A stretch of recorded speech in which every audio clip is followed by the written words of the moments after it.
money and I did it my way. Blackball from the game, caught me cast away. Waiting on my downfall, gotta stay ahead. Don't just cut me off, patience hanging by a thread.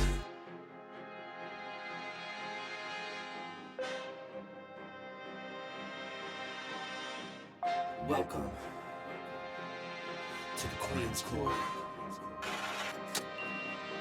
She the queen, and she's taking over Web3. Welcome to her court, she'll support any dream. Just don't wanna cross her cause she's got a guillotine. She's not afraid to swing in the court of the queen. Off with the heads, you do not wanna get caught in her web. I rockin' with Lori, and she got stories. Come up and open a bottle of red. Sit back and chat, front of the back of the class. Got something to say, raise your hand. This is the Queen's Court. It's that conversation that I fiend for. And you never know what's gonna come up next. Leaders of Web3 and surprise guests. We just chill while we shill our projects. VeVe to the top on a rocket. Whether it's crypto or NFTs, it's a natural amphetamine. So every week, take a bite of forbidden fruit. Sit back and respect the queen. She the queen, and she's taking over Web3. Welcome to her court, she'll support any dream. Just don't wanna cross her cause she's got a guillotine. She's not afraid to swing in the court of the queen. The queen, the queen, the queen. The queen, the queen, the queen. The queen, the queen, the queen. Oh. What is going on, everyone? It's Johnny Dunn, and we are back with another one. Today, we have a special guest on the channel. Today, we have an OG. We have a queen herself. We have someone who's taken over all the Twitter spaces, interviews, everything. Let's give it up for Lori Brenner, aka Queen VeVe. How you doing, Lori? Hi, Johnny. I'm so happy to see you again. Oh, it's been great. I mean, it was great to see you at DCon Anaheim. I know we didn't get to talk a little bit, but it was great seeing you in Anaheim. Yeah, you as well. But I think the plague kind of interfered with that for a lot of us. Did you come down with the sickness did. afterwards? Oh, oh no. I did. I got the plague. Yeah. Me and my husband both. Did you? Were you sick at all? Oh, still? Just a little bit, but no. I mean, we're still recovering a little bit. Did you ever recover fully and then you got it back, or you just kind of lingered the whole time? No, I think we just kept bouncing into different sicknesses for like 5 straight weeks. Oh, that's brutal. It was brutal. Were you sick at all in Anaheim, or was it like afterwards? No, I started to feel it like Sunday. Okay. Like just tired. We were supposed to go to Disneyland, and with Magic and with Dan and Dave, and I think crew. Yeah, and they set a time for like 7:30, and we just looked at each other in the morning. Yeah, in the morning, Johnny. And we're just like, the night before, we're like, oh hell no, we're not waking up at 7:30.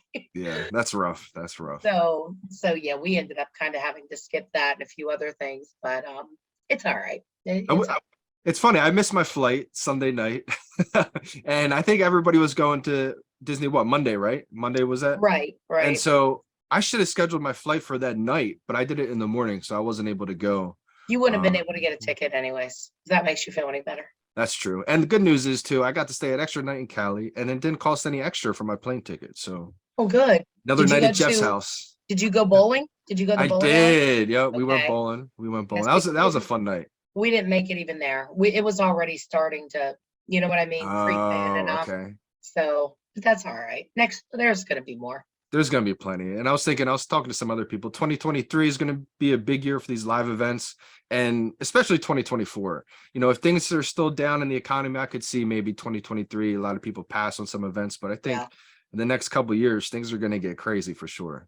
That was something I wanted to ask you a little bit, later on in the channel, later on in the interview about live events. But since we dove right into it, we can kind of get started on the live events. What was your favorite part of Anaheim, the whole DCon? Because this isn't your first event, right? You've been to a few other ones. No, we went to New York Comic-Con, and I liked that one. I liked that one. I should have went to New York. It was fun. I like art and all. Don't get me wrong, but New York I like New York better personally. Okay. was fun. Ton of people, just New York City. You know what I mean? It was there was a lot more closeness because everything's so tight and the restaurants. Whereas Anaheim was, Spread it out. was spread out. And it wasn't the same. Whereas we were all like in a 3-mile or a 3-block radius practically. Wow. So, I'd get off my elevator and it'd be like, run into everyone, everyone, what I mean? Hey, what's going on, Mala? Hey, hey, Randy, we'll be down, so I liked it a lot better because I think we were all a lot closer. And I also, I like Comic-Con more because I knew a lot more about it. Nothing wrong with Decon, but I knew Spider-Man. I knew like all the characters, the Funko Pops. That's why I wish I went, because that's kind of up more my alley a little bit more too. It was. Taking pictures, like don't get me wrong, I like taking pictures of Decon, but it wasn't even it didn't even compare to Comic-Con. Wow. Okay. I was finding Luke Skywalker and like all these people dressed up in these booths. Yeah, the cosplays. Fun. It was just fun. Decon was a little bit more relaxed, a little bit more chill. My favorite part about Decon though was probably VIP night. It was there wasn't very many people there. The crowds weren't that big, real personal. Everyone got to kind of walk around at you weren't all cramped up or anything like that. Right.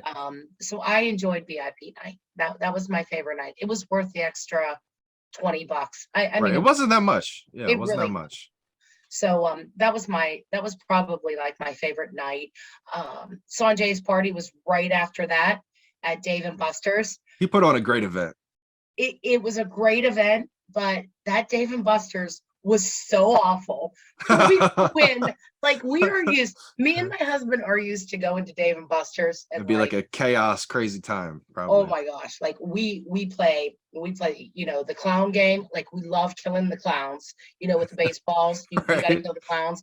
And you got 4 balls. We were like, this is bullshit. Like, what are you gonna do with 4 balls? Right.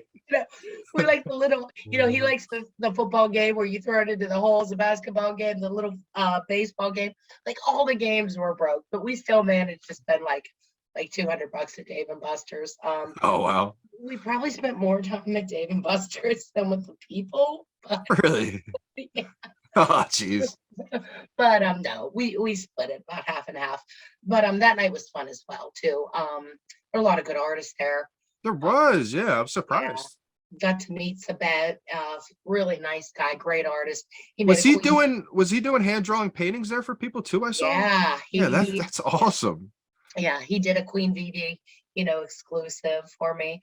Let's go 101, right? Yeah. He's been on the programs a couple times. He's been on Queen's Court a couple times. Oh, awesome. Yeah. That's another thing I wanted to ask you about. There's a couple other things, we'll dive into a couple more things about the live events, but yeah, you've been killing the Twitter spaces. Like, shout out to you, Lori. Congrats, because you've had some pretty big guests on there, and then I can only imagine what the next year is going to bring. So one more question I had about the live events, since we talked about New York, Anaheim, do you have any plans? Obviously, once you get healthier, do you have any plans on going to another one that's popping up maybe next year? The next trip is slated to be tropical. So I don't think we're going to get a Bahamas con or Nassau con, which I'd love to have, but that's going to be tropical. I'm thinking Decon and then extend it. Decon in London. Okay. Because I liked Europe. Love Europe. Want to go back to London. My husband's never been there, so gives a reason right there. It gives a good, good excuse to go meet some people, and then we would stay. You know what I mean? We'd make it a 10-day event or something, and we would stay. You got to at that point. Then New York, we will. I'm 99% sure we'll be back in New York again. Okay. Because it was great. And New York had a special guest, I would say, attending. The man himself, who we'll dive into later on about, why you're on the channel with the whole charity event. But the man himself, the legend, Alfred Kahn. Did you have a chance to meet him in New York? I did not. Oh. I did not. We decided to go Thursday and Friday to Comic-Con. And we were going to do Saturday because I brought my son with me and my mother came with me, and we thought Saturday was going to be our New York day. Plus, oh my gosh, that's the one thing though, Johnny. By Friday, the crowds, I've never been in a Huge. crowd like that. I mean, oh my God, it was so crowded. Wow. So we were actually glad we weren't So going to be there Saturday. way more crowded than it was in Anaheim in the convention center. Oh wow. Okay. I gotta go to the New York event then. It's gotta Didn't be even it's gonna be compare. chaos. Didn't even compare. Wow. Shoulder to shoulder. By Friday afternoon, that's another thing. Thursday was the best day. Thursday was great. And then Friday, as the day progressed, it got worse and worse and worse. So I can't even imagine what Saturday was like. So our plan was we bought tickets Thursday and Friday. We did those 2 days. And then Saturday was family day. We did Empire State Building. We did the bull, the bull in front of Wall Street. We did Ellis Island, Statue of Liberty. We did the whole That New is York awesome.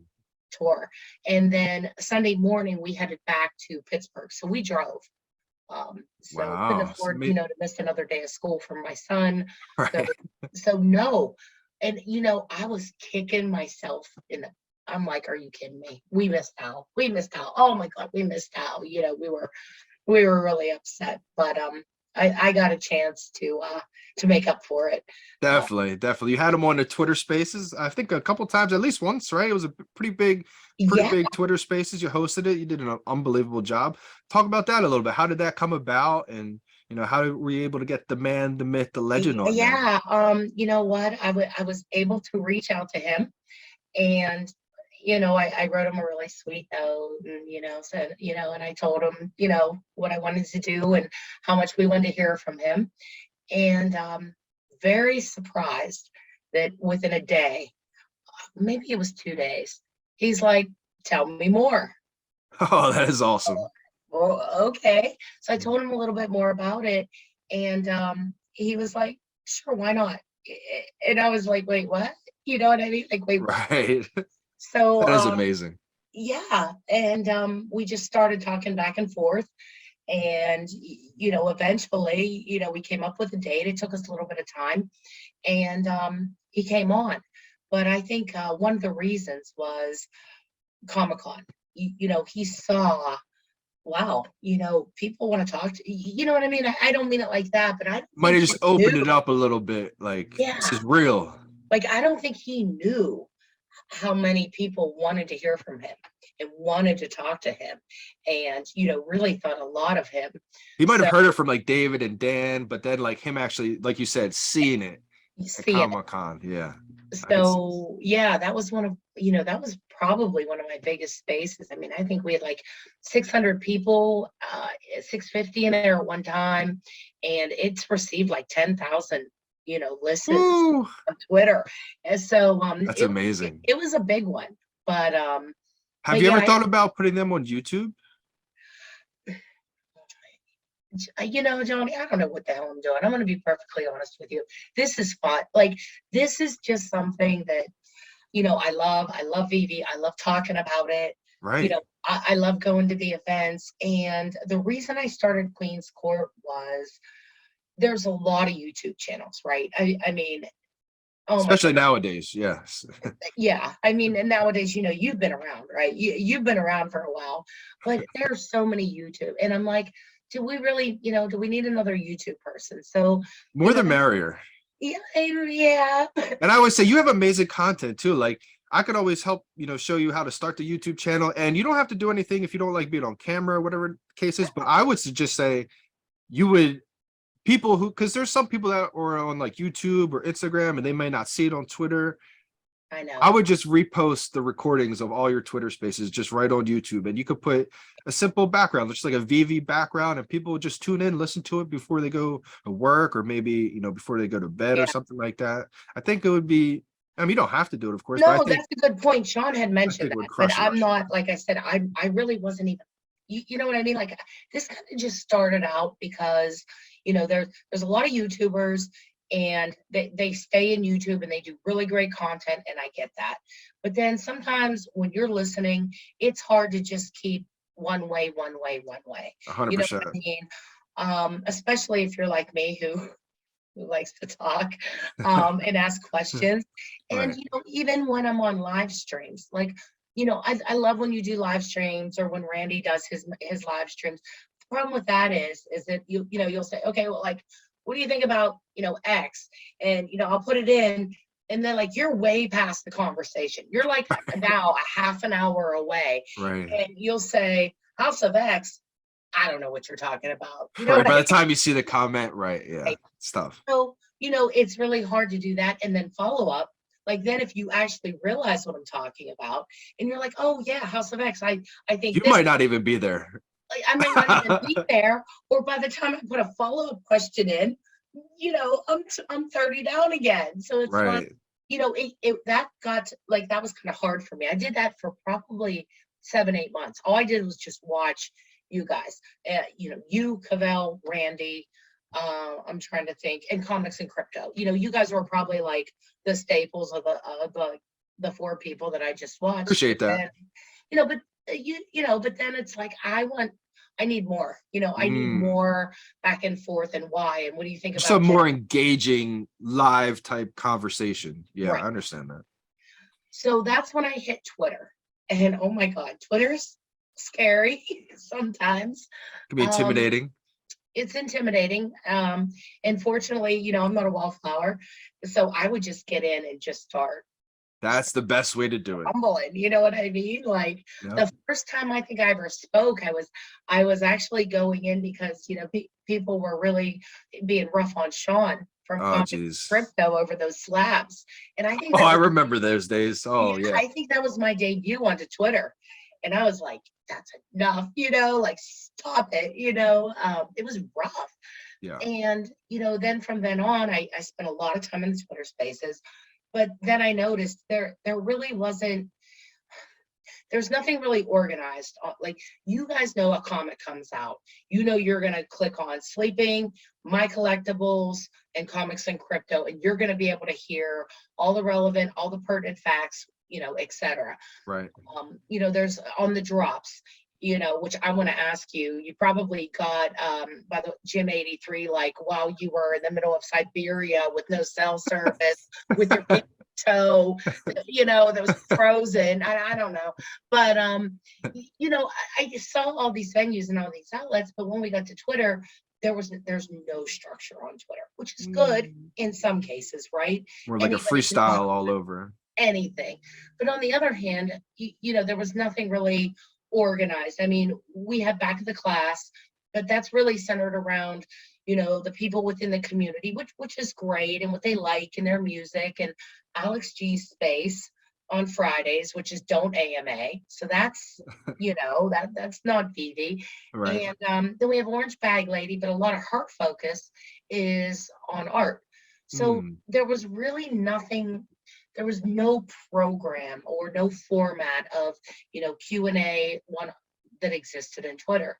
And I just thought, somebody had actually approached me and said, what about a twice a week kind of show? Like Found your lane. you do this, you do an update, then you do this, talk a little bit about that. And I'm like, let's just start with Queen's Court and kind of see where it goes. Right. And, they always told me, because I'd go in there and rough around, like, oh, you're being evil. I'm like, that's right, I'm the evil VeVe queen. So, the whole icon was born and the queen thing was born and all that happened. But yeah, I mean, I hope to see more of that on Twitter because, sometimes people can come in if they're looking for a Twitter space, and I would just start, like, I could just see, like, you're like, this is not the part for me Right. sometimes. But I was just looking for a way to reach, a certain kind of, to reach an audience in a formal way, not Right. just who has the space open, let's go listen. So, I like that though. And it's amazing too, because you developed your own brand too. And then we got Will with the NFTs, with the intro. Shout out to Will. love Will. Will's Yeah. amazing. Great dude. I don't know how musicians can do it. I'm not musical, but I basically told him what I wanted, and it was so bad, Johnny. It was like, I want it to be rough, but not too rough and have a beat, and like it was a horrible description, you know what I mean? Like it was horrible. Shout out to Will for making it happen, man. He uses, imagination, his creativity, and it sounds good and it's catchy too, And he hit it. Like he hit exactly what I wanted it to sound like. Like that is me. You know what I mean? Like the way that the music hits, the beat, That is the awesome. intro, and he's like, "What do you think?" And I'm like, I could not have imagined it better. Like he nailed it. It's like sit back, have a bottle of red, but don't piss me off kind of vibe. Right. That is awesome. Yeah. So, That would crush on YouTube too with your intros. You know how Comics and Crypto has his podcast? Shout out to Sean and the whole team. oh, They have their podcast on Spotify and all that, and then they put the clips up on YouTube. yeah. I'm telling you, your Twitter spaces would crush it. Thank you. And Sean keeps telling me the same thing. So I think Oh yeah, you got to do it then. I'm gonna listen to you guys. But And you'll have fun with it, I think, too. Once you kind of like understand the setup and you get it going and upload a few, you're gonna be like, oh yeah, I could see, and you're gonna dabble into it and get creative. I could see it already. So that's amazing. Like I said, I was just looking for a space that hadn't been, a spot that hasn't been filled yet. And that's kind of where, I saw maybe that could be, my space to try to help get the word out a little bit. And you know what I mean? Yeah, absolutely. So we started just getting different guests. And then it just kept rolling. We've, everyone that I've had on, I think like has been amazing, Definitely. We've had, Randy, Foster, you. Yeah, I appreciate Al, you for having me on there. Yeah, my collectibles, Sleeping, Dr. Prophet. That was a legendary one. That was recently too. Yeah. Everyone tuned in for that one. And it was cool to see, because I understand too, Dr. Prophet likes to stay kind of low key, which understandably so. And it was just cool to see him kind of branch out a little bit. And because I'm sure he knows that the community wants to hear from him too. So it was pretty cool to see him do that with you. So that was awesome. It was, because he's an uber private man, he definitely. He didn't want to really come out, but he did. And it was, I enjoyed talking to him. It was amazing to hear his perspective on a lot of the things that I feel like a lot of us in the community kind of have our own similar perspectives with a lot of the augmented reality things of where he sees that being with the future. And so it was a neat space for sure. What was like some of your biggest takeaways, or especially from the Alfred Kahn interview, I want to focus on, like, do you have anything specific that you took away from that, or was it kind of just the overall experience, would you say as a whole was just an amazing? Well, with Al, that was wow, I took days to prepare for Al. Like I wanted to make sure that I knew everything I possibly could inside out. And the thing that I liked most about Al, and the thing that he put across so many times, is you have to be able to start off with things that already have some sort of established popularity. So like even Pokemon, which was Pocket Monsters, even though it wasn't global, it was doing very, very well in the streets of Japan. And it already had an established play pattern, is what he called it, or a fan base. He already saw that it worked, and that was very easy to translate into VeVe. We already know people love Batman. We already know comics. We already know people love Disney. So, that was the one thing that I thought, that doesn't change. When you could start off with things that people already know and love, it's a no-brainer at that point. It's a no-brainer. You're going to be more successful. Because at that point, you don't have to try to convince someone, check out this image of this character that I just created out of nowhere. It's really valuable. Like it's so hard to try to convince random people that, when you see Batman, Spider-Man, Superman, Walt Disney, Mickey Mouse, you're like, oh, they already see that value in that.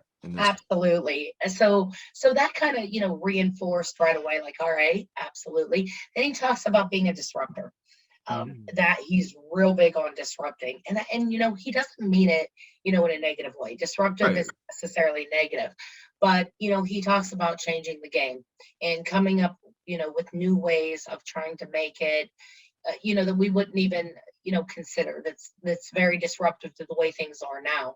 So when I think about that, I think of like the metaverse, and things like a virtual Disneyland, and all these things that are going to disrupt, just like Uber, disrupted the taxi business. You know what I mean? Definitely.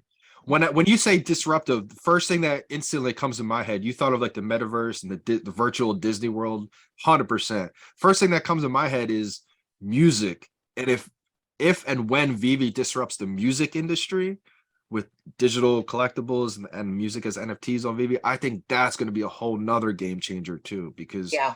I think the music industry, we saw some artists, I don't know if you're aware of any, but they did release their projects as NFTs or albums. And instantly they saw the revenues. They didn't have to deal with the record labels. And I think that put record labels on watch, saying like, what is this space? And I don't think they're ready for a VeVe app to come out and, Yeah. crush this industry. The only thing I wonder though about the music, because I don't know that well, but like part of me always thinks, and I'm trying to think, who did I ask this question to? Oh, I just recently asked somebody this question, but what is going to make the difference in getting an NFT when you could go onto YouTube and listen to the music? That was kind of where I was, I'm not sure yet how music fits in yet. If that's your only method, to get the music, That's how I saw it. Almost like an exclusive release. This song is a single. It's only on VeVe and it's only got 1,000 copies. Now, if it's on YouTube, Apple Music, Spotify, that wouldn't have that same lure unless it's like, okay, now we can put this in our VeVeverse homes. That would be like one benefit to it. But you're right though. I think it would be a more impactful if it was like an exclusive release just on VeVe, nowhere else. That would be game changing.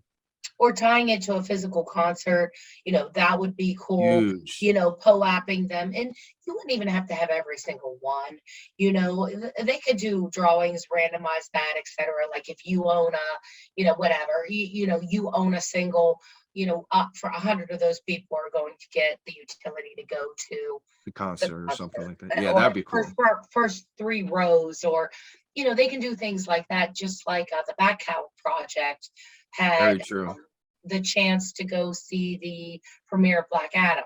Yep. And they got like behind the scenes stuff, and like to see some of the the Bat Cave and like some exclusive stuff like that. So absolutely, it's all tied into that experience. So it wasn't all of them. I mean, it wasn't everybody that held a Back Cow, and same thing with the Jim Lee. It was first come, first serve, and that's okay too.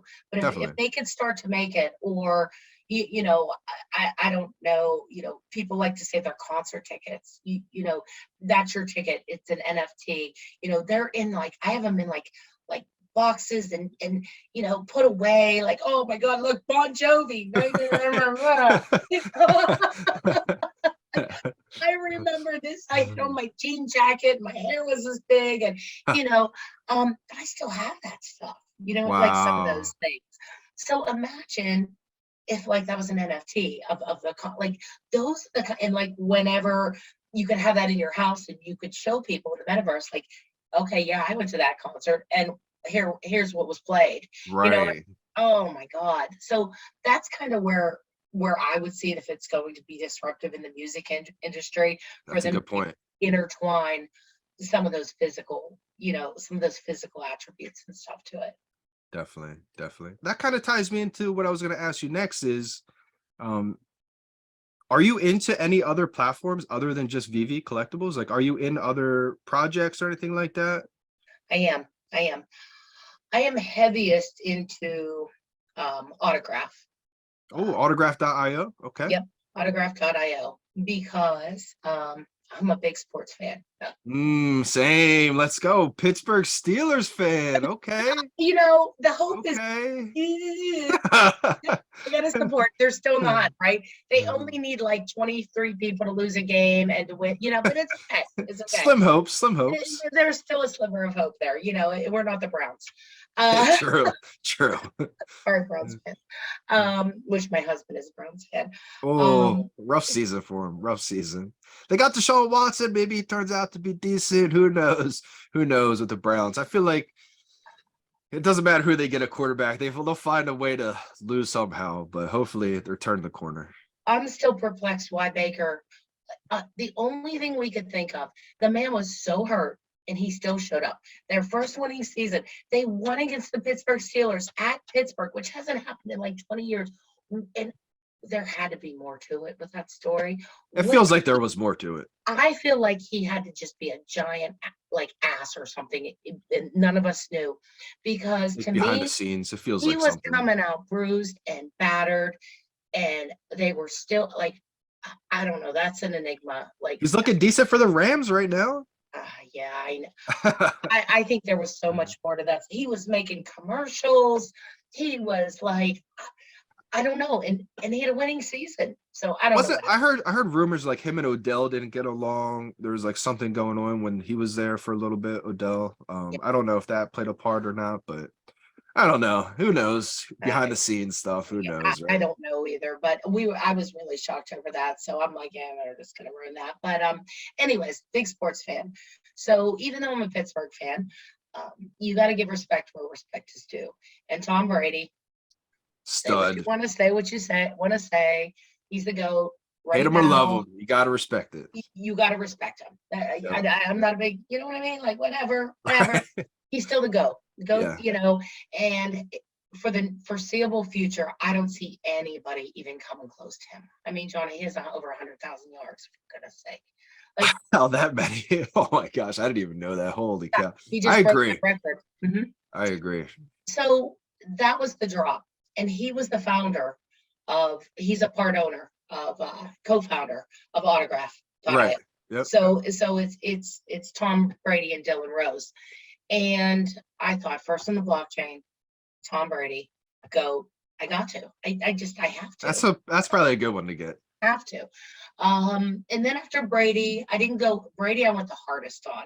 Like Now there, what kind of NFTs are there? They're like signatures, right? Is some of them. Okay. Depends on. They have 10 levels. Okay. In the beginning, I'm talking the preseason cards. That everything's changed now. But Oh, the okay. first cards were called NFL preseason cards. So there were 5 levels that weren't signed and 5 levels that were signed, and then the scarcity and the the scarcity reduced and the price increased. You know what Gotcha.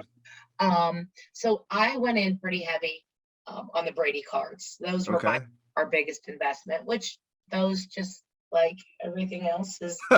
Oh no, everything's Well, down. Everything's you know, down but, right now. whatever. But then they had Gretzky, He's which another Hall of Famer. Legend. they had Tony Think Hawk, which Derek I'm like, Jeter. Did I see Derek Derek Jeter? Jeter. Okay. They also had Tiger. Like, Yes, how do you not Tiger. buy first on the blockchain Tiger Wood? I know. Everyone was asking me that because I didn't buy one. And my excuse was they didn't really do anything for me. Like if it was a augmented reality, like of Tiger fist pumping, or I'd be like, okay, I got to get one of these. But like for me, I was like, it just wasn't like, it really just didn't do anything for me. Besides the fact that I was like, oh, this is Tiger Woods' first NFT, no matter what. It is his first.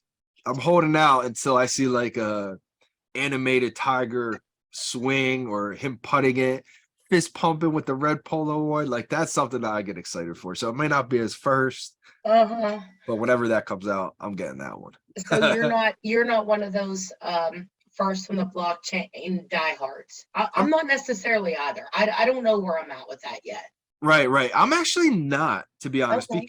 because the way I think about it, I've thought about this like every single night, like a bunch of We bunch all of times. have. Probably still to this day, I still think about it, and it could end up being something huge, right? I mean, I could be wrong and it ends up being huge. I'm not saying I'm right, but for me, the way I think about it is like first on the blockchain, like I'm a believer that there's probably going to be like a handful of platforms that survive long term, maybe a little bit more than a handful, but just compared to how many there are out there.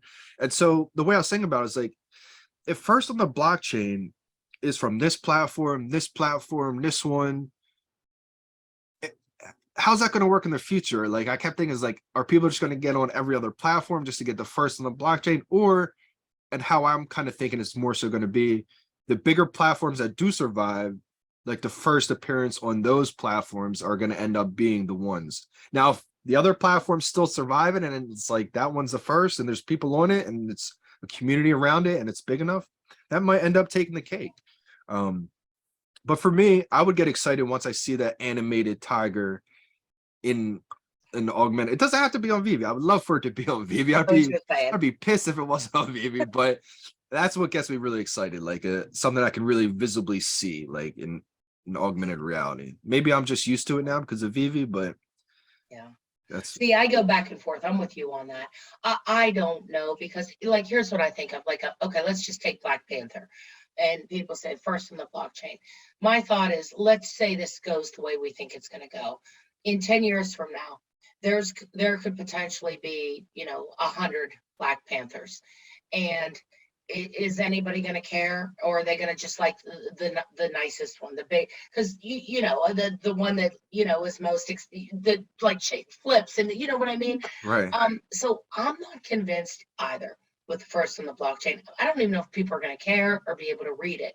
What Mhm. I like more, and that was the exception because I was still younger in the NFTs when I bought the goats on autograph, but I like the things that can't be reproduced, or they're one of one as they are.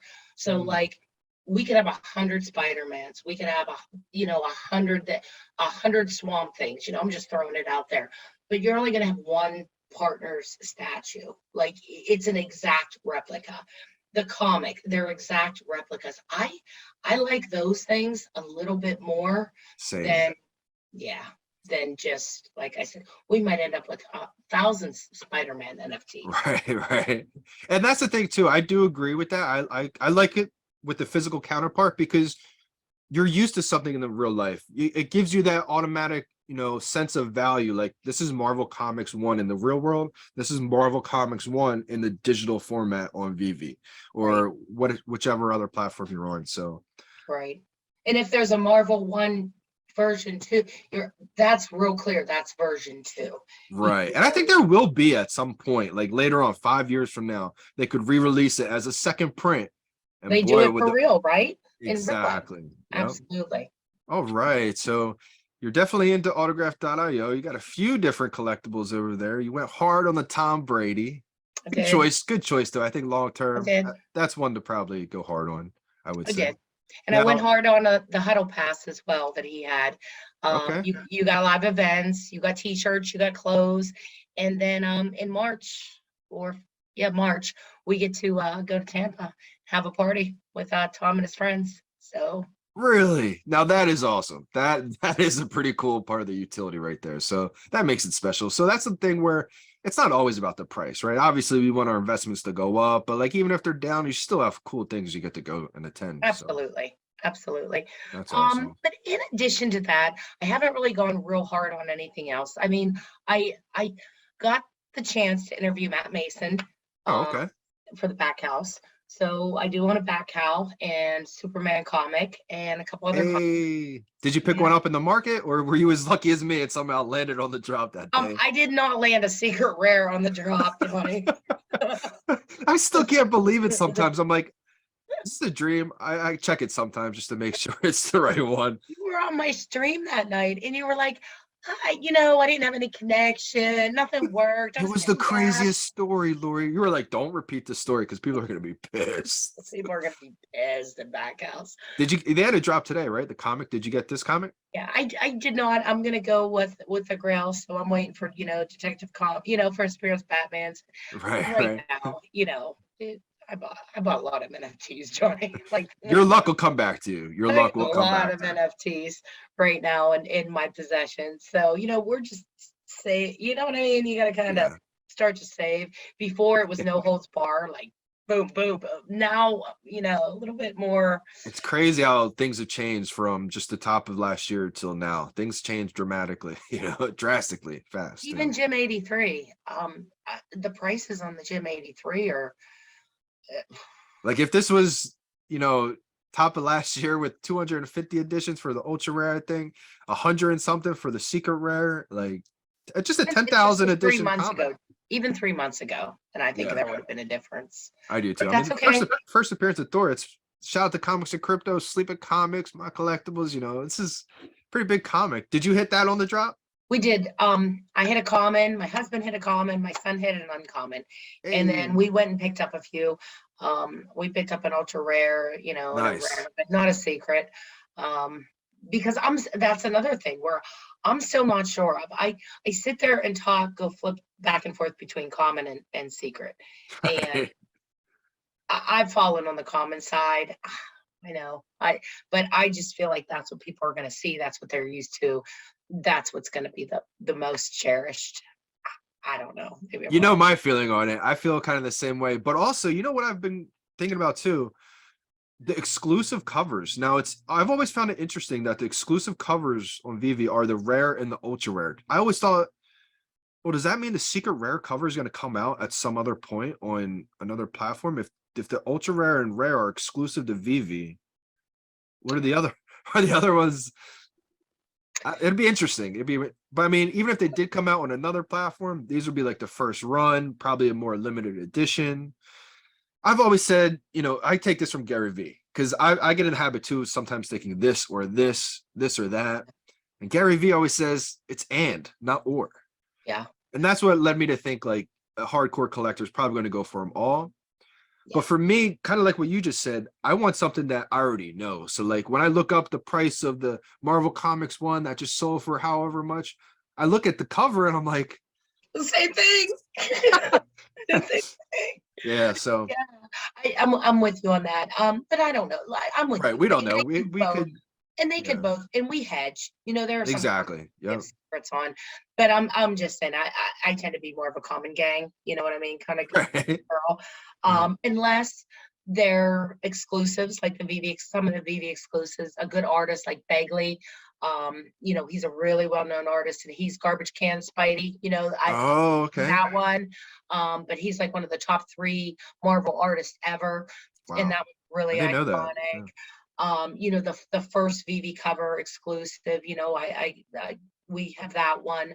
So, that's not hard, and like that's not an absolute rule, but that's kind of where we are at this point. I kind of like the commons a little bit more.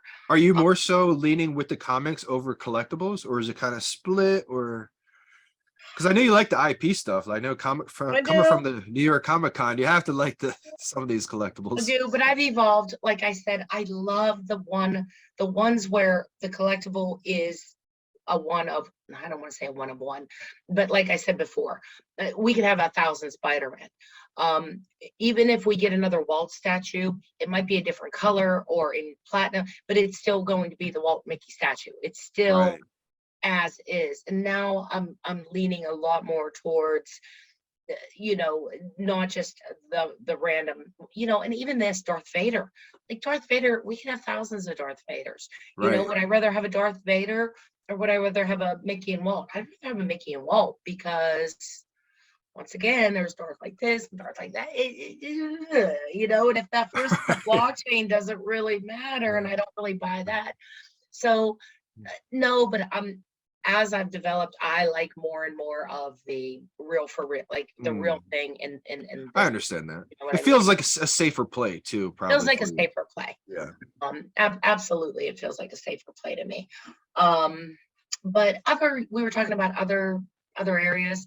So I got to have Matt Mason on. He was great. I really liked him. Sounds like a good dude. Sounds like a good person. Nice guy. I have a back out. I have some of the comics, and we'll see. I put some money into Recur.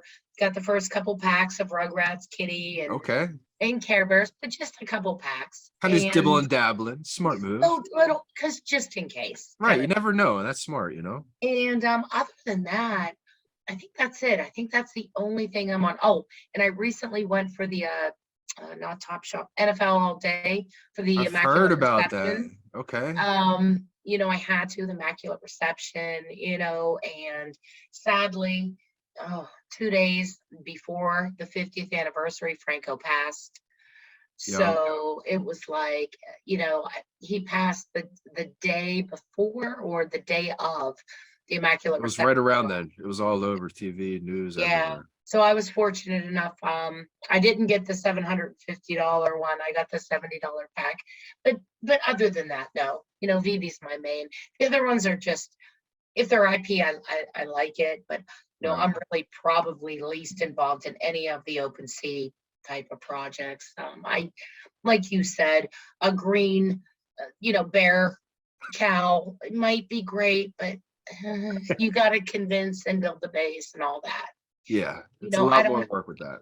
I don't have to build a Tom Brady base. I don't have to build a Hello Kitty fan base, you know, so yeah, I'm spread out. Were you a collector before you got into all the NFTs or not really? My son he's got just walls and walls of helmets and bops and collectibles, and I bought a lot of stuff for him, but no, not since I've been small. You know what I mean? Oh, hey, I had sticker books. Hey, it's something. Now, was VeVe like your first one that you dove into, and then kind of the doors open for all the other ones that you dibble and dabble in? Okay. Yeah, my husband tortured me with videos of you guys for months. Literally, he did. I humored him so much because it was new in the relationship. It was like 6 months into the relationship. He would send me video after it. I'm like, yeah, that's good. I wouldn't even watch it. Good for you for diving this far into it though at this point, you know? I mean, you could have still just been like, no, but Yeah. not only are you like on board, you're involved now, you know? Oh, yeah. Well, I got to admit, when it was like Tokidoki and stuff, I was like, but as soon as Marvel hit, I'm like, that's it. I'm in. I'm with you. I'll go with you on this journey. Were you into crypto at all before or not really? Oh gosh, no. I'm into like 401k. I'm into stocks. I'm into bonds. I'm into real estate. Like, this is the craziest shit I've ever done in my life. See, I'm so glad you're saying that, because that's going to open up the doors for other people too, because I would say that's the majority of people in the world, right? Who are not into crypto or more of your traditional kind of background. And so that is so good that you're like this now, because it took that Marvel partnership announcement for you, someone like yourself, to say, okay, let me kind of get on board. Let me, you know, open the floodgates a little bit and kind of just see what this is really about now. So I think that's amazing, because everybody at the end of the day is a fan of something. And so VeVe's going to have something for everyone. So even my dad's old school. He was like, he just trusted my decision in the early days, but he didn't really get on board with like what NFTs were. I don't get it, all this kind of stuff. You can't see it. And then he was watching a movie. I forget what movie it was. I always forget when I tell the story too, but he saw like a Harley Davidson Captain America motorcycle bike. And I was like in the kitchen, he goes, yo, come here. And I looked at it. I was like, oh, that's cool. He goes, that should be an NFT. I was like, no way. I was like, yeah. I was like, let's go. It's like, it probably will be one eventually if VeVe has the Harley Davidson bike. But I was like, okay, so you do get this. It just had to take something to spark his interest for him to say like, oh, this is cool to me. Right. This would be cool as a digital version too. So like, it just takes people to find something that they really, really are into and they like, I think, for it to open the floodgates. And I mean, make no mistake, you know, I am not naive that anything can, you know, I'll tell you right now, it was not like, hey, we're taking 50% of our, no. Right. I mean, it was still a conservative, 15% isn't going to wreck us, or 10%. And that's kind of what we did. You know what I mean? It wasn't like, you know, I'm all in, let's go all of it, 75. No, it was still like 10 to 15% of all of our total assets. Right. You know, plus we've got a lot of time left to work. So, you know, my thought was, I don't know if NFTs are gonna work or not, but the only way I could see VeVe failing and some of these other licensed IP failing is if NFTs fail. Right. And then it is what it is. You know, I mean, if NFTs fail, we're gonna fail. But if NFTs make it, I believe when Gary Vee said, you know, 99% of the NFTs are gonna fail. Those aren't going to be the ones that say Disney and Star Wars and Pixar, and you know, I agree 100%. That's what I believe. So I believe if NFTs fail, VeVe will, I mean, obviously that's how VeVe will fail.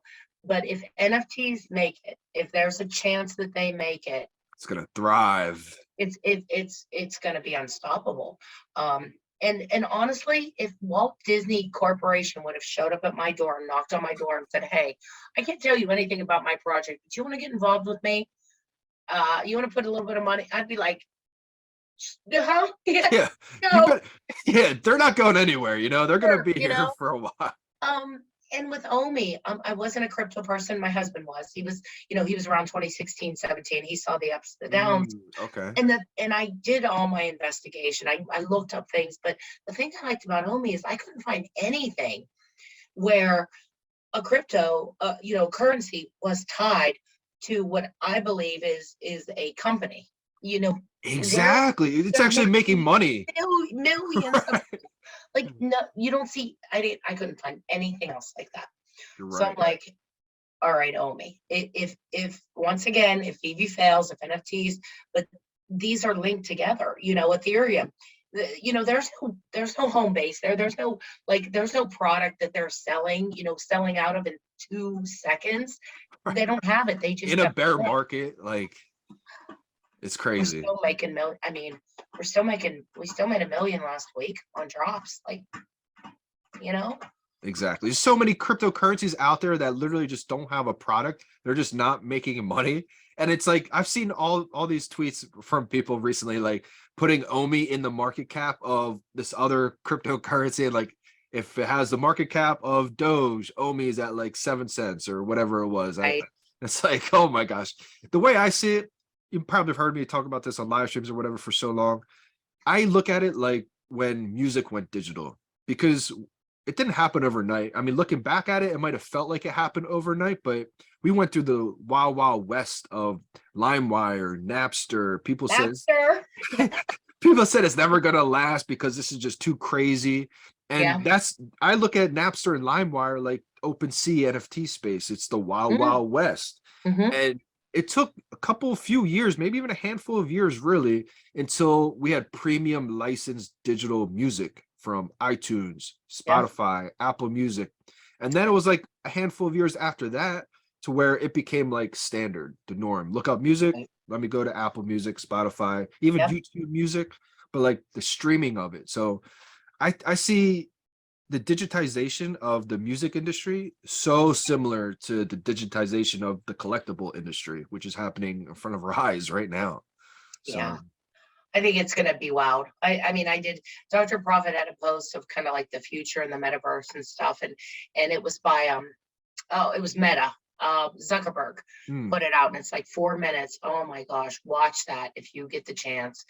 Everybody go watch that. It just shows like what life could really be like whenever we get up and running, and it just makes me feel like super hopeful to watch that video. right. It's just people going to work and people shopping in the metaverse. Like, I would love, like, I don't want to be just like in my home the whole time, but take me where I could throw my glasses on and go through Walmart. Like today I went to Walmart 3 damn hours. Oh People my every gosh. freaking I can't stand it. I'll go purposely to the grocery store late at night right before they close so I don't see anybody. I know. Even like their web app, you could put in like ketchup and all that, but there's something about going up and down the aisles.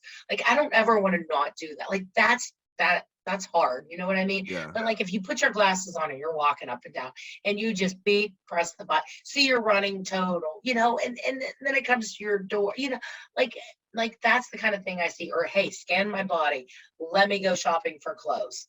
Like, oh my gosh, that would be phenomenal. It's gonna get seamless. It's gonna get seamless like that. It's like when the first iPhone came out, right? Not many people had it. It was expensive. And then all of a sudden, some time went by, everybody had it, the cost went down, and everything became frictionless. And I think I see the same thing happening with AR glasses. They may be bulky, expensive at first, but I would get one of those just to hold them and save it, like the first iPhone. Well, Dr. Prophet has a pair that are unopened that he paid $8,000 for, and he has Smart move. So I told him I'm going to have him back on the stream. So make sure he tells us what those $8,000 glasses are like. Or Yes. sure, but Shout out to Dr. Prophet. even the first cell phones. I mean, honest to God, they were 12 inches long and 4 with the antenna. It had an Yeah. and it's like, like, friends. and those were the days where if someone had that much vision and they said, okay, people are going to have this with them 24/7, people would be like, no way, it's too big, it's too bulky, I'm not carrying that around. But then they got sleek, frictionless. Now everyone's carrying them around. That sounds just like the big bulky glasses right now. I'm not going to be wearing that all day. They're too big and bulky. Well, when they sleek down and they're frictionless, you're going to be laughing at yourself for making those same statements, probably whoever was making those statements. But it's Same like, thing. Same thing. So many things seemed unbelievable. Jetsons, they could talk to each other like we are right now. And to me, I was like, oh, you know, Richie Rich right. was the only one that had a cell phone. I would watch the Richie Rich commercial, like cartoons, and they had the phone in their car. I'm like, that was the only people, and that seems so off base. Futuristic. Now, Yeah. like everything is in here, like the whole library is in it. Like, oh my gosh. I was just talking to somebody about this. I was saying, remember the days we used to push each other in pools and like lakes and stuff? Nobody does that because everyone's carrying around $1,000 computers with them. No one's pushing each other in pools anymore. It's like everything is in our phones. So everything. good or bad, it's just the way it's going. One last question before we dive into the Alfred Kahn Charity event. I know you're into the collectibles and comics that kind of have that one-off or the replica in real life. Yeah. We are getting avatars in the VeVeverse. Is there one avatar or collectible, or I guess I don't think they're going to do comics, but I guess one collectible that really stands out in your mind where you would want to make it your avatar? Well, you know, that's tough because I'm Queen VeVe. You know what my avatar is. Or, I mean, what my PFD is. Yeah, it's got to be the Disney villain. It's got to be the first evil queen of Disney. You know what I mean? But I only give it where people deserve it. So, you know, I'm only evil to people that deserve it. Okay. I'm not just randomly evil. Selectively evil. You know, unless you deserve it. But that's the one I like. I just like the historical value of her, and you know, it's just fun to play with. Every time I see that collectible, I think of you right away. That's why I was talking about earlier. It's like you've already developed your own brand, you know. Thank you. But yeah, that's the one that I like the most. Now, if we could actually get into avatar, like designing them with, you know, the way we look and stuff, that would be fun too. I wouldn't mind doing that, but you know, I gotta go with the evil queen. She's just fun, you know. Okay. She's her own little emoji. But right, yeah, good answer with that. I like her. So let's dive into it. Now, you were able to do, or I guess link up and collab with the Alfred Kahn Charity holiday giveaway, or not really giveaway. So last week, I think it was last week. I'm losing track of time now with the holidays. So last Wednesday, Al came on Queen's Court Charity kind of special, and he brought Jillian Crane with him. Okay. Who is the president of First Responders Children's Foundation. Al is the founder of it. And actually they are married. Wow, okay. His wife, they're in a lot of endeavors together. But the way this charity came about was after 9/11 happened. You know, 9/11 was a pretty rough time. Al's a New Yorker. And Thanksgiving was coming up. And Al was you may or may not know this or remember this, but when I was 15, his father passed away on Christmas. And, you know, even though they're Jewish, they still celebrated, you know, Christmas too. So it was a really rough time, you know, that he talks about being 15 years old, losing your dad.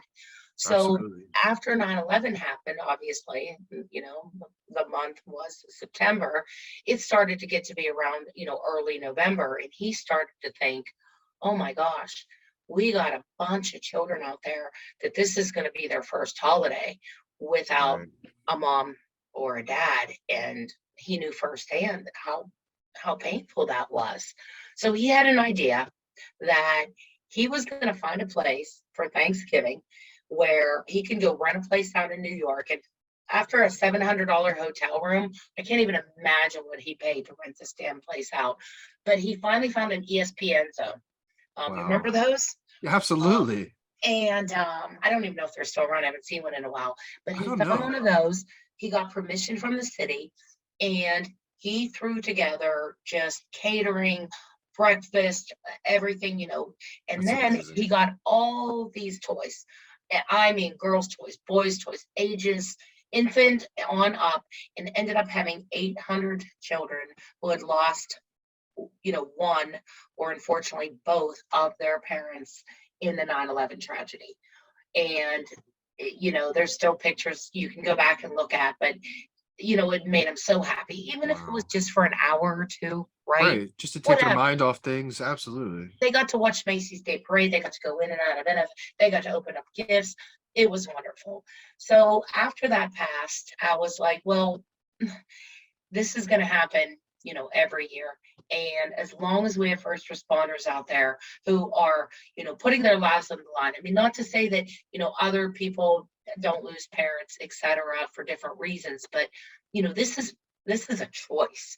You know what I mean? This is an active choice where people are going out and saying, I'm going to put my life on the line so that you can have a safer neighborhood, or so that, you don't die in a fire. Like, they're actively putting their lives out there and they know what they're doing. And he thought, this is going to continue to happen. This is not a one-time event. And he wanted to keep it up.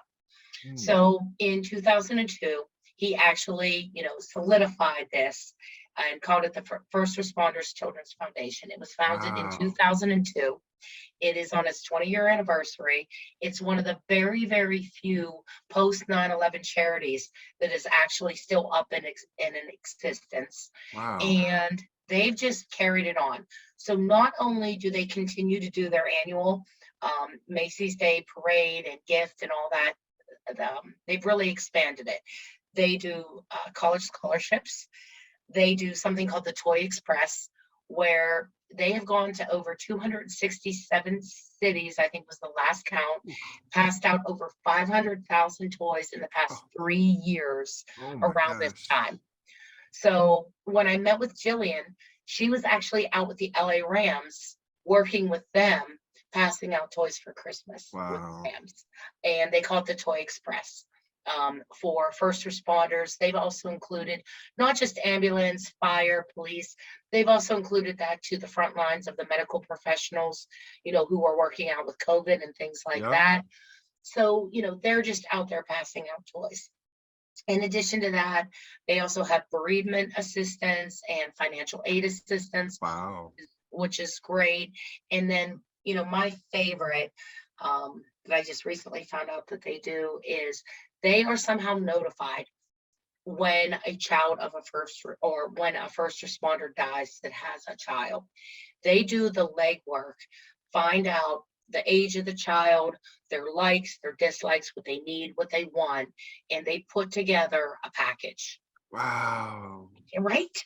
That is amazing. They send it. Hawaii, Washington, New York. I said every child of a first responder who loses a parent. And they said every single child, all year round, they do this.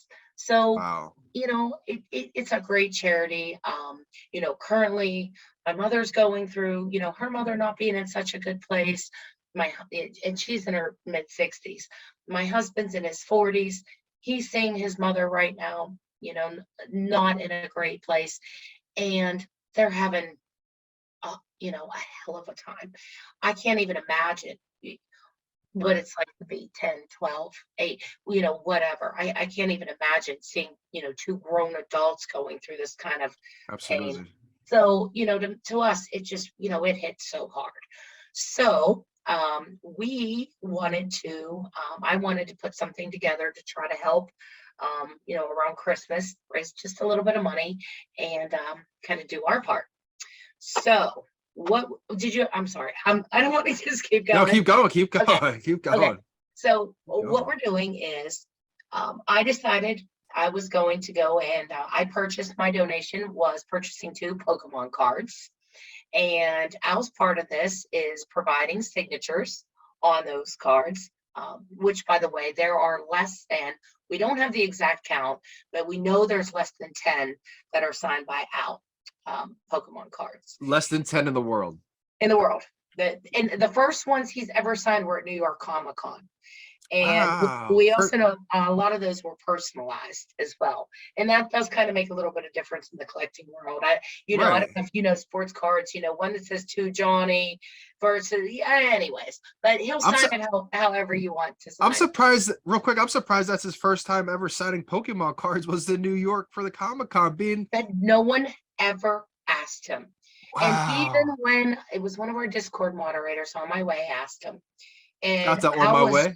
On my way was first. He gave the idea to us. And he said, would you sign this, Mr. Kahn? And he said, I don't want to ruin the value of your Pokemon card. And on my way is like, are you shitting me right now? That's so great. On my way it was Right. like, you're the man. Like, Right. they're like, no, like, please, I don't care. You know, do what you Wow. want, you know, spit on it. I don't have some DNA. I don't care. Do whatever you want. See, you know? those are the moments you were talking about where Al Kahn realized in the moment, like, wow, this is different than I thought. This is more than I thought. Yeah, those were the moments. Absolutely. I That can was only the big imagine. moment.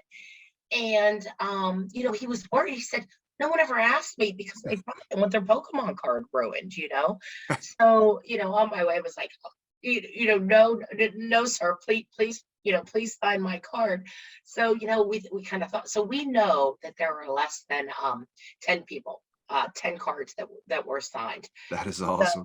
So absolutely. So what we did was I went out, got 2 cards with Randy Chavez's help. He was helping me out because he knows Pokemon a lot. Shout better out to than- Randy. Definitely knows Yeah. his Pokemon. Randy knows his Pokemon. So what we did was we have 2 ways you can do this. So it's from now until both of the raffle and the silent auction are going until January 3rd, 11:59 p.m. Eastern Standard Time. You have for either one of the auctions. So we still have a little bit of time. Yeah, we still got a handful of days left. Yeah, we still got a handful of days here. So the first one is the silent auction. It's a 1999 Charizard. The retail price on that is $250. It's ungraded. Randy doesn't want to say for sure, but he's safe between a 7 and a 9. You know, which puts the card anywhere between 400 and 1,500. But I paid $250. You know, that was what I paid for it. It's ungraded. It is a silent auction. Like I said, it's a 1999 very popular card. And if you win, you get Al's signature on it, and you get 15-minute phone call with Al. And like I told Comics and Crypto, if I know Al, you're gonna get more than 15 minutes. Absolutely. That's awesome. That is So awesome. we're trying to put a little bit of utility to it. So all we're asking people to do is go to QueensCourtCharity@gmail.com, put in your bid in USD. When the time expires, you know, at the stroke of midnight, we'll see who has the highest bid. You'll have 24 hours to go into the charity, into the first responders. It's 1ST,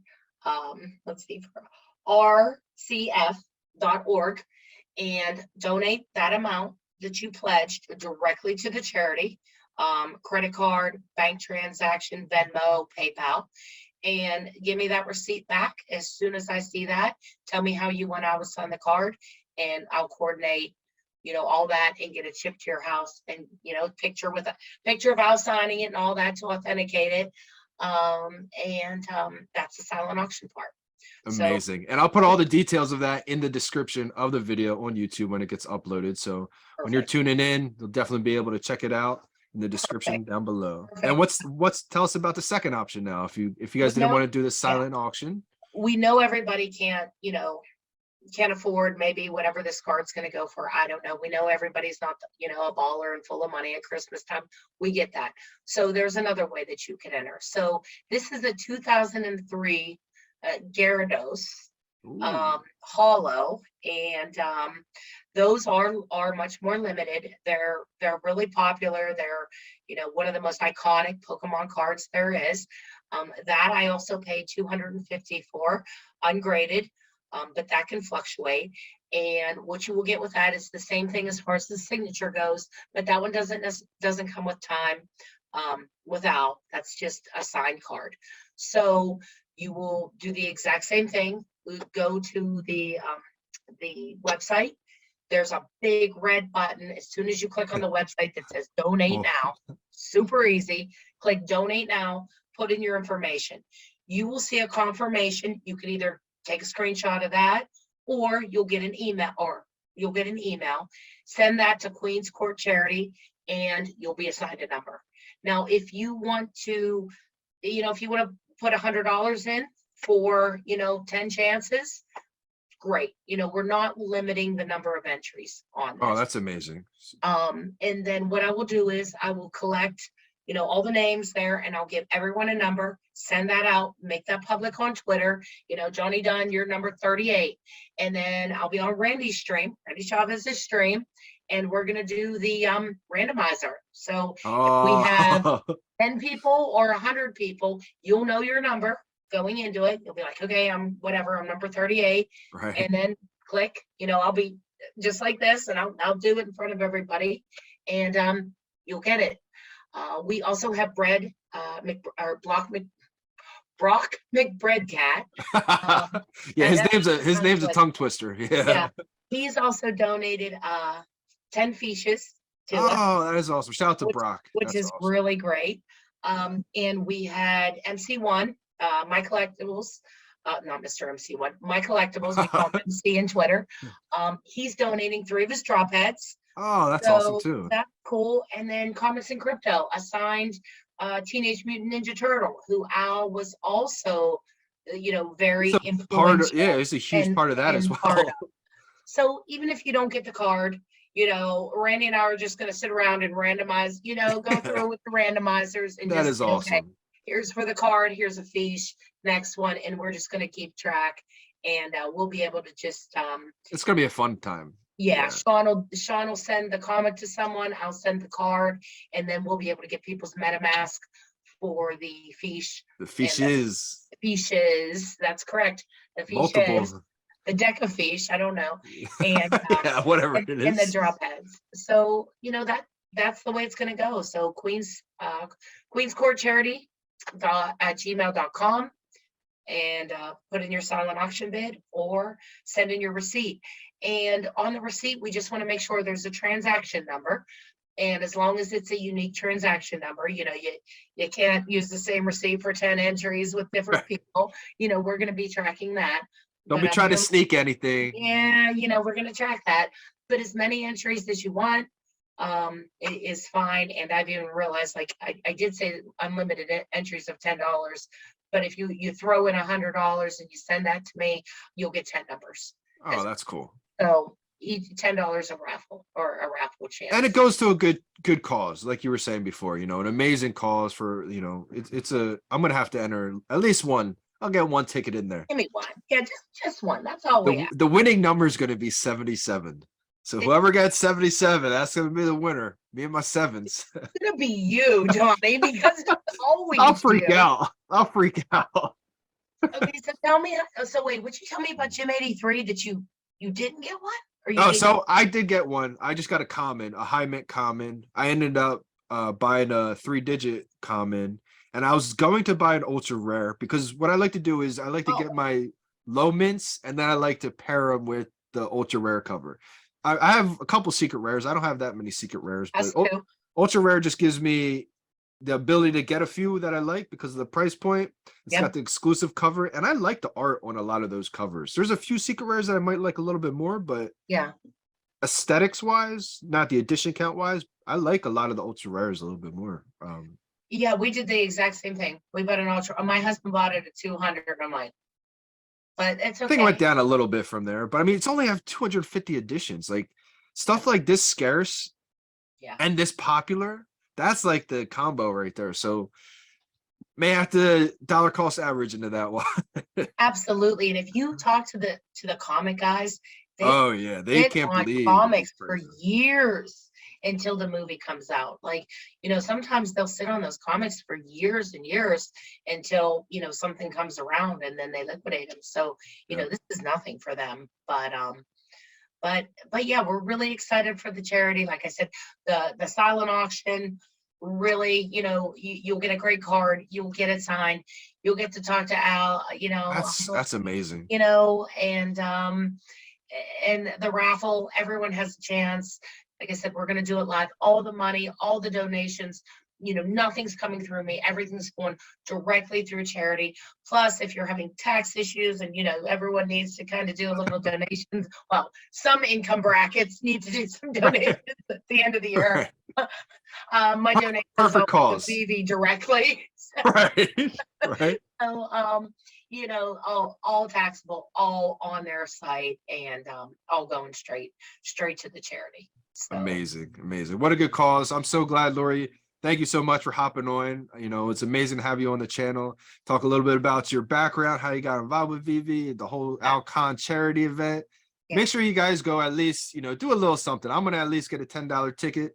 You know, it goes to a good cause. Have a little fun with it.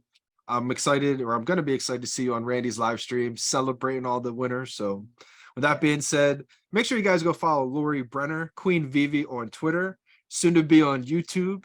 So make sure you guys go follow her. We're going to talk about that. Absolutely. Lori, it was great to have you on. Thanks, Johnny. Thanks for doing this. We appreciate it. And the charity, it's great charity. Thank you for supporting us.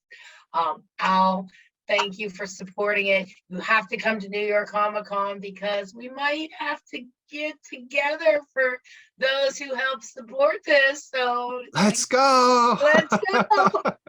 You know, I'm just saying, you know. Absolutely. There Absolutely. might be a little breakfast in New York next Comic-Con for us. Absolutely. That So would be thank you amazing. very much. Anything you need, if any of your subscribers have questions, reach out to me. I'm at Lori Brenner 13, because that was my number, Johnny. Hey. Or Queen VeVe. So happy holidays to you, and hope you have a great year, great new year. Happy holidays and happy new year. Thanks, Johnny. See you guys. She the queen, and she's taking over Web3. Welcome to her court, she'll support any dream. Just don't wanna cross her cause she's got a guillotine. She's not afraid to swing in the court of the queen. Off with the heads, you do not wanna get caught in her web. I rockin' with Lori, and she got stories. Come up and open a bottle of red. Sit back and chat, front of the back of the class. Got something to say, raise your hand. This is the Queen's Court. It's that conversation that I fiend for. And you never knew what's gonna come up next. Leaders of Web3 and surprise guests. We just chill while we shill our projects. VeVe to the top on a rocket. Whether it's crypto or NFTs, it's a natural amphetamine. So every week, take a bite of forbidden fruit. Sit back and respect the queen. She the queen, and she's taking over Web3. Welcome to her court, she'll support any dream. Just don't wanna cross her cause she's got a guillotine. She's not afraid to swing in the court of the queen.